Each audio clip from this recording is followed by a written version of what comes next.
दोस्तों, जैसा कि हम सभी जानते हैं कि हमारे पौराणिक ऋषि मुनि बहुत ही बड़े ज्ञानी और तपस्वी हुआ करते थे। उनके लिए एक व्यक्ति को उत्पन्न करना भी साधारण सी बात हुआ करती थी। आज हम इस वीडियो में ऋषि श्रृंगी, जो भगवान राम के बहन के पति थे, उनके विचित्र जन्म के बारे में जानेंगे कि कैसे उनका जन्म एक हिरणी के गर्भ से हुआ। तो दोस्तों, वीडियो में आगे बढ़ने से पहले अगर आप भी भोलेनाथ के भक्त हैं तो कमेंट में हर हर महादेव जरूर लिखें। साथ ही चैनल पर नए हों तो सब्सक्राइब कर ले। दोस्तों, श्रृंगी ऋषि का जन्म हिरणी के गर्भगृह से हुआ था। यह कहानी बिल्कुल सत्य और पौराणिक कथाओं पर आधारित है। दोस्तों, एक बार ऋषि लोमस युधिष्ठिर को सारी कथा विस्तार से बताते हैं। उन्होंने कहा कि महर्षि कश्यप के पुत्र ऋषि विभांडक बहुत बड़े तपस्वी थे और ऋषि विभांडक कठोर तप किया करते थे। उनकी तपस्या इतनी कठिन है कि उनके जैसा तपस्या करने वाला इस धरती पर कोई नहीं था।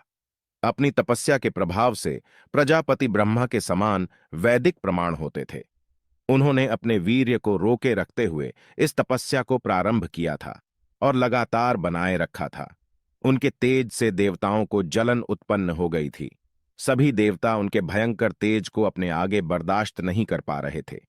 इसलिए उन्होंने देवताओं के राजा इंद्रदेव से याचना की कि ऋषि विभांडक के तप को खंडित किया जाए।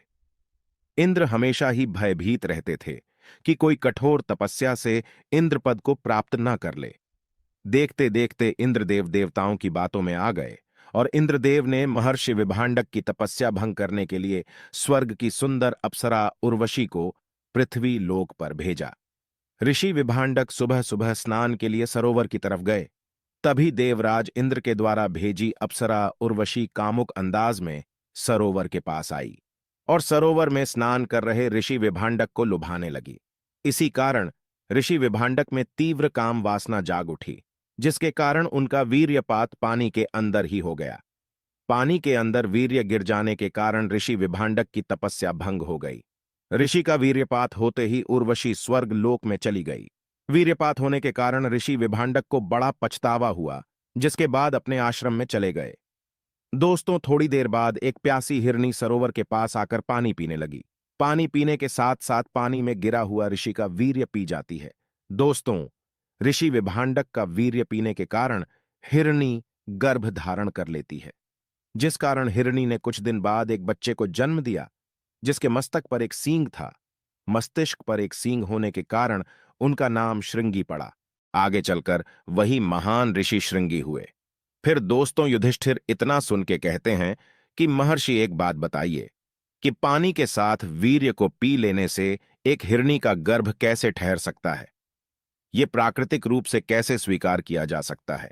तब महर्षि बताते हैं कि वो हिरण कोई साधारण नहीं था, बल्कि अपने पूर्व जन्म में एक देवता था, जिसे श्राप मिला था कि हिरणी के रूप में तुम्हें गर्भगृह प्राप्त होगा। और इस श्राप से मुक्त होने का एकमात्र उपाय ब्रह्मा जी ने बताया था कि ऋषि विभांडव का वीर्य गर्भगृह में धारण कर एक बच्चे को जन्म देना। और वीडियो के अंत में जब उस हिरणी ने बच्चे को जन्म दिया और वापस अपने देवता रूप में आ गई और बच्चे को ऋषि के यहां छोड़कर वह स्वर्ग लोक चले गए। दोस्तों, इस प्रकार श्रृंगी ऋषि का जन्म एक हिरणी के गर्भगृह से हुआ था।